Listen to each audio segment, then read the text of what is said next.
Para empezar, queríamos darle las gracias a la doctora Escamilla por estar hoy con nosotros y participar en el proyecto de Innova. Usted es una experta psiquiatra de Madrid con reconocimiento a nivel nacional e internacional. ¿Qué le llevó a preocuparse e implicarse por la seguridad de los niños? Bueno, observar los desprotegidos que pueden estar los niños y la necesidad que hay de trabajar por ellos y por ellos en su familia. Hay que, desde la ciencia, hay que entender cómo funciona el cerebro, que es la parte fundamental, ¿no?, que dirige todo y que dirige de nuestra conducta. Entonces, una forma de ayudar desde la ciencia, mejor forma que siendo expertos en ese órgano que dirige todo.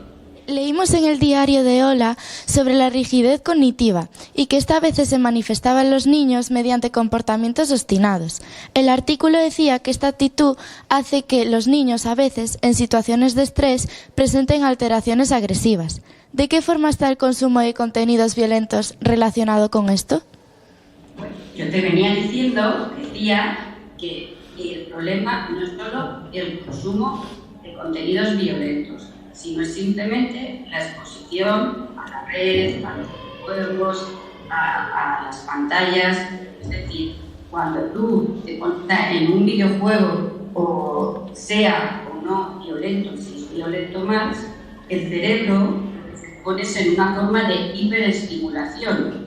O sea, todo eso, ese estímulo, la forma en la que se está transmitiendo la información desde la pantalla, aunque nosotros solo vemos una pantalla desde debajo, y hay muchas otras cosas que al cerebro les está estimulando, mucho más de lo que uno conscientemente puede ver, pero hay muchas otras cosas que no se ven, que al cerebro está recibiendo y que nos ponen en una forma de alerta y de hiperestimulación. Ese estado mantenido en el tiempo o repetido muchas veces hace que el cerebro sea estar en alerta, cada vez se va poniendo como más cabezón, más obstinado, porque cuando uno está en alerta o está nervioso, reduce el campo de visión, o sea, solo está fijándose en una cosa. Entonces eso es la rigidez cognitiva también, es cuando uno no es capaz de ver otra opción. Entonces están diciendo algo y cuesta mucho ver que esa no es la opción y que lo que te está explicando tu madre o otra persona puede ser verdad. Entonces, si tú has tenido al cerebro obviamente muy estimulado, hay una sensación de alerta, y esa sensación de alerta hace que tú te obstines más, que el cerebro se vuelva más inflexible, ¿vale? Y esa es la obstinación que decís, a ver. Teniendo en cuenta el peligro de los contenidos digitales violentos, ¿cuáles son las peores consecuencias de estos? Depende mucho del tiempo y la frecuencia con la que se exponga a ello y la edad. La edad y luego ya cómo es cada persona, ¿sabes? O sea, por ejemplo, ¿qué iba a decir? A ver, recomiendan lo que es un juego online, es decir, si una cosa, la edad, o sea, no es lo mismo, os voy a explicar yo. Es decir, el cerebro es un órgano plástico, como la plastilina, digamos, ¿no? Y entonces ese es capaz de ir cambiando según se le vaya estimulando. Entonces, cuanto más pequeños sois, mayor es la posibilidad de que lo que veis en vuestro entorno os afecte para bien o para mal. Entonces, cuanto más pequeños sois, mayor es el riesgo de estar expuesto no solo a los contenidos violentos, sino de pasar tiempo expuesto a todo ese contenido online o a ese videojuego, ¿vale?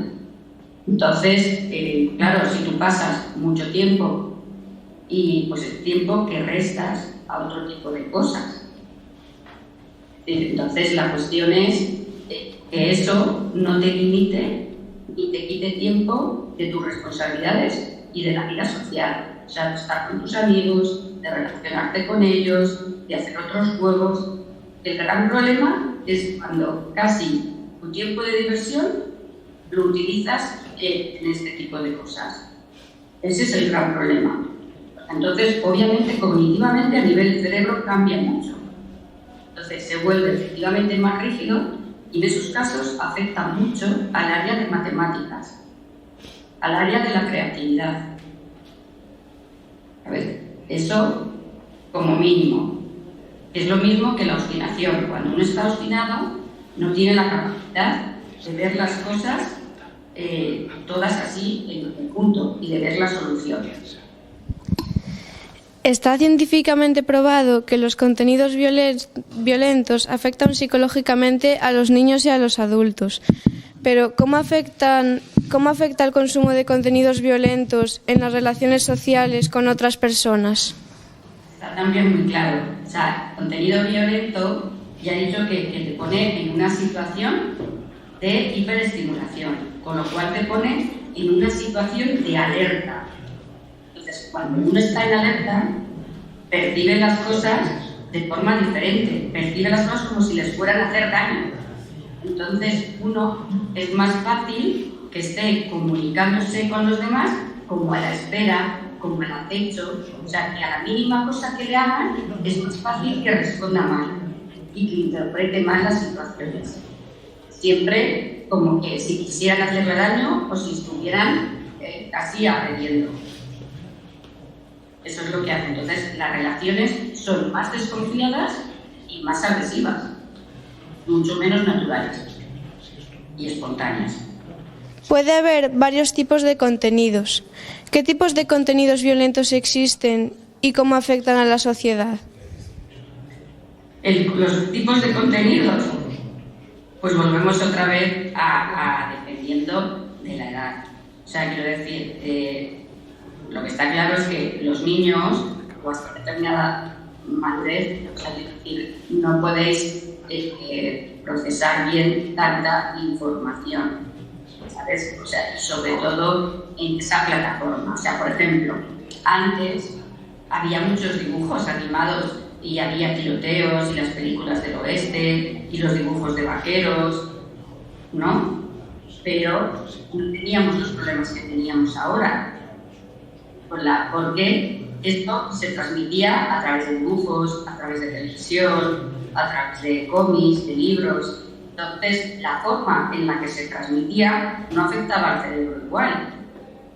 El problema es que se forma como un cóctel molotov, ¿no? Como una bomba. Entonces, se junta que ese contenido te lo están transmitiendo de una manera que provoca que tú te pongas en esa situación y empieces realmente a maquinar y a pensar como si realmente estuvieras en esa situación. Pues ahí están también muchos los problemas, porque claro, uno ya se queda configurado muchas veces, depende del tiempo que tú emplees en ver todo eso, el cerebro se va configurando de esa manera, de tal manera que acaba distorsionando, viendo las cosas como no son. Entonces, yo creo que es muy importante el tiempo que se dedica a estas cosas. Y, o sea, cuanto menor sea el tiempo que dedicáis a la pantalla, a videojuegos y demás, pues mucho mejor. Estáis ahora en sexto. En primero era eso. Claro.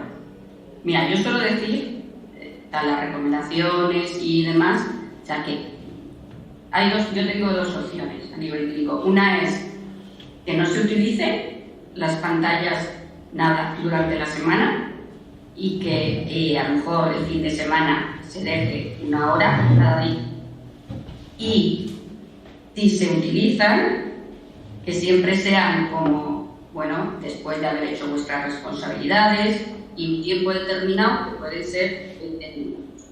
Yo lo digo no solo ya porque afecta al cerebro, porque si no, pues a lo mejor hasta podríais estar 1 hora, pero 1 hora que no sería solo jugando a videojuegos y demás, sería con iPad, con ordenador, con televisión, jugando a esos videojuegos sería muy poco, ¿no?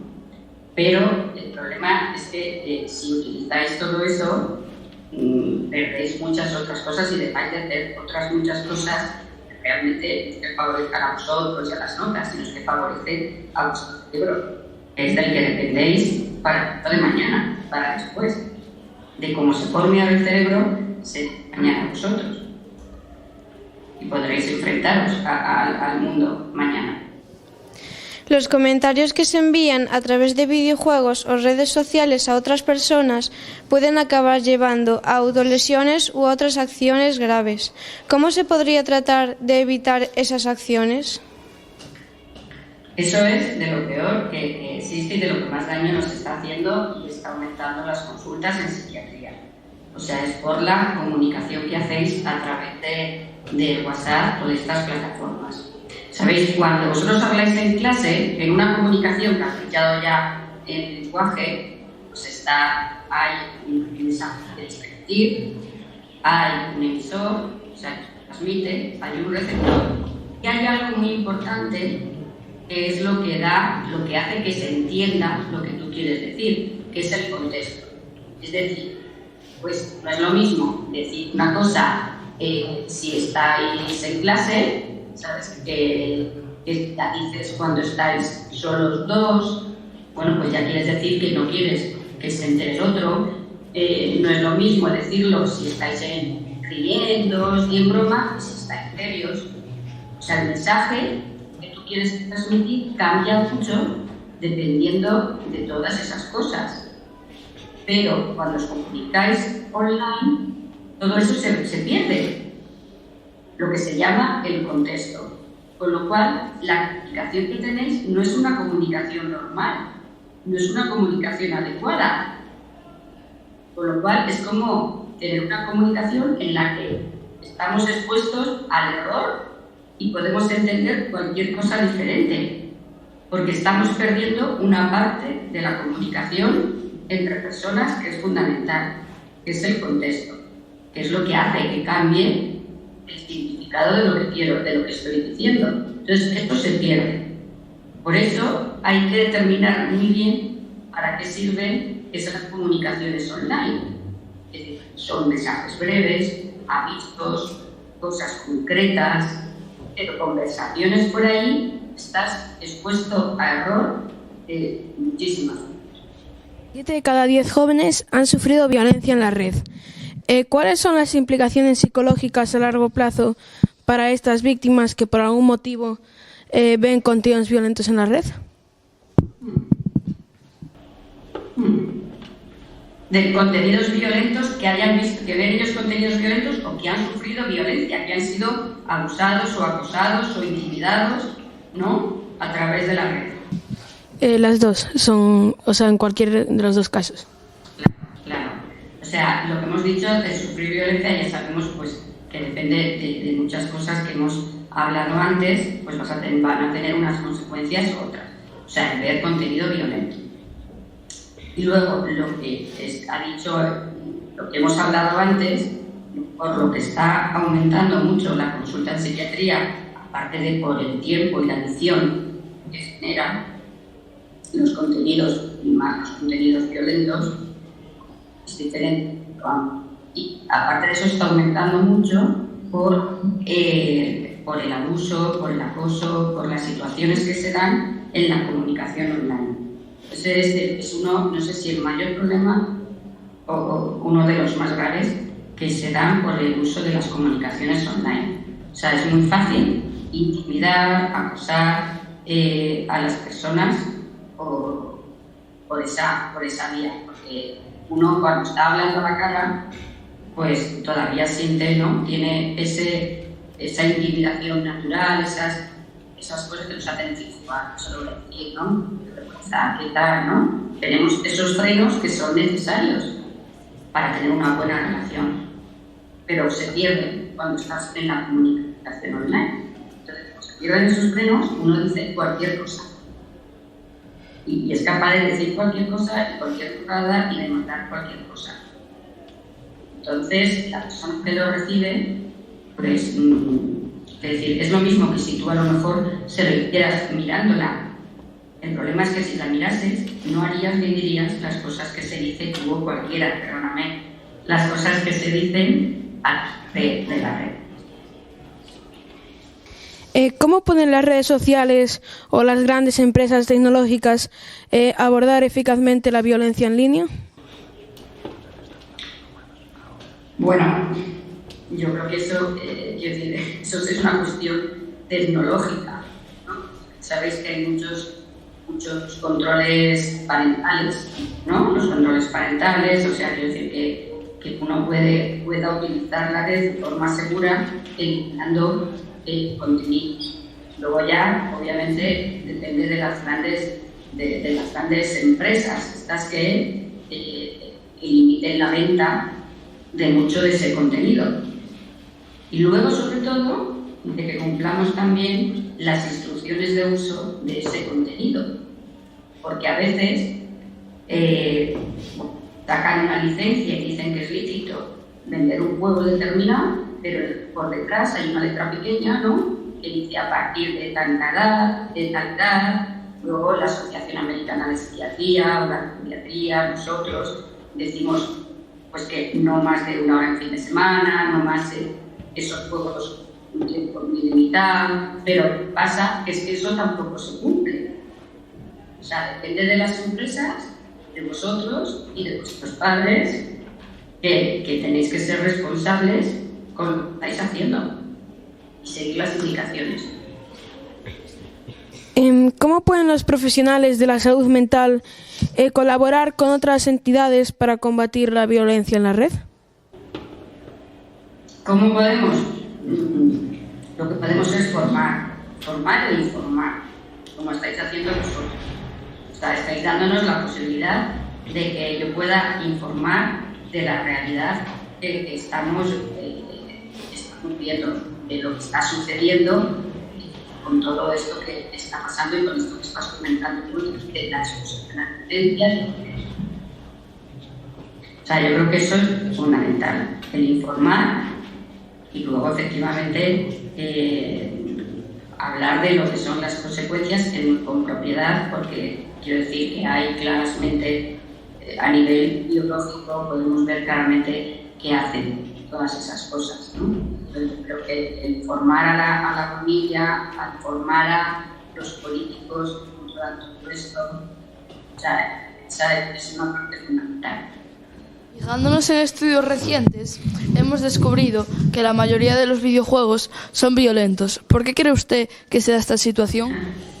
Bueno, el contenido violento pone al cerebro en una situación, como he dicho, de alarma.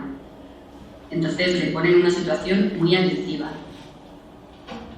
Cuando el contenido es violento, o sea, tú enseguida se enciende la amígdala, que es el centro de alerta del cerebro. Dice, ¡oye, cuidado! Que va a pasar algo. Entonces, una vez que la amígdala se enciende y nos da la alerta, porque va a pasar algo real, porque nos pone en esa situación de juego, el cerebro es difícil sacarlo de ahí. Con lo cual, expone mucho al enganche de ese tipo de juego, lo que es el violento, ¿vale? Usted es doctora de neurociencias por la Universidad de Navarra. ¿Qué aspectos nos enseña su disciplina que son esenciales para entender los efectos que puede tener en el futuro para un alumno de nuestra edad consumir contenidos violentos? Bueno, el consumir violentos, o sea, y el consumir contenidos en la red, lo que os hace es la capacidad que tenéis vosotros de crear, de relacionar contenidos, de crear y de incluir, disminuye de forma proporcional al tiempo que empleáis en este tipo de cosas. Obviamente a partir de incluso que se espera, pues, por ejemplo, de 1 hora o incluso menos. Eso para la media, luego hay quien tenga más dificultad en esta área, todavía es mucho peor, ¿vale? Entonces, la dificultad, o sea, el problema no sale de intuir, sobre todo la capacidad de razonar, estás un poquito más rígidos, más obstinados, disminuye mucho. Con lo cual, no es que copiéis el contenido violento, sino que como toda esa capacidad disminuye, sí os hace más lentos, porque os enfadáis más, porque se ven menos las alternativas y os enfadáis más. ¿Vale? Os pone en una situación habitualmente de mayor alerta y de mayor rigidez. Con lo cual, entendéis menos, sois menos capaces de poneros en el lugar del otro, de aceptar esa opción que os están dando y estáis más fácilmente en una actitud defensiva. Y eso es por el circuito de alerta, de amígdala y todo el circuito de recompensa, ¿no? Que os pone en esa necesidad a la que os vais acostumbrando y va acostumbrando el cerebro de tener una recompensa inmediata. Entonces hace como más demandantes y más importantes. A todos, no estoy diciendo aquí que seguro que vosotros no, además con lo que estáis escuchando y con esta disposición que tienes de trabajo, seguro que seréis muy responsables con todo esto y no os va a pasar nada. Pero yo hablo para el resto. Y pensando en una futura solución de estos problemas, ¿qué medidas pueden adoptar los gobiernos, nosotros y la sociedad en general para conseguir que los niños y adolescentes dejen de consumir contenidos violentos? Yo creo que hay que limitar mucho el tiempo de uso de videojuegos en general. Entonces, todos tenemos que ser conscientes de lo que pueden provocar y el objetivo está en utilizarlo lo menos posible. Yo recomendaría fuera del horario de colegio, de los días de colegio, o sea, y pues hay un tiempo recomendado para según la edad y eso lo dejaría a los fines de semana. Pues yo creo que hay que restringir mucho el uso de esa tecnología en general, sobre todo a determinadas edades, porque aunque es una cosa que no es mala en sí mismo, pero que siempre tiene un riesgo implícito que hay que saber controlar, con lo cual no todos, ni a todas las edades, estamos dispuestos. Puedes controlar ese riesgo y tienes la capacidad de controlarlo, con lo cual la forma más segura es limitar lo más posible y que los padres sean conscientes de lo que están haciendo y que no se juegue solo, incluso que se juegue donde haya más gente, que se use el ordenador donde haya más gente. Es más difícil hiperfocalizar en eso y pasar a otro juego de mayor escala o de mayor peligro. Hay videojuegos que, aparte de tener contenidos violentos, hay un chat por el que puedes hablar e insultar a otras personas. ¿De qué forma cree que puede afectar psicológicamente a esas personas? Bueno, es que eso debería estar prohibido. Esos juegos es que deberían estar prohibidos. Claro.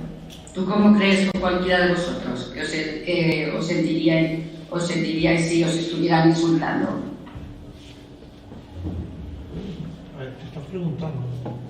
¿Cómo te sentirías? Mal, porque al final si te insultan, pues te sientes mal. Pues eso es lo que pasa. Es lo mismo que pasa cuando hablas por la red, es lo mismo que si hablas en persona.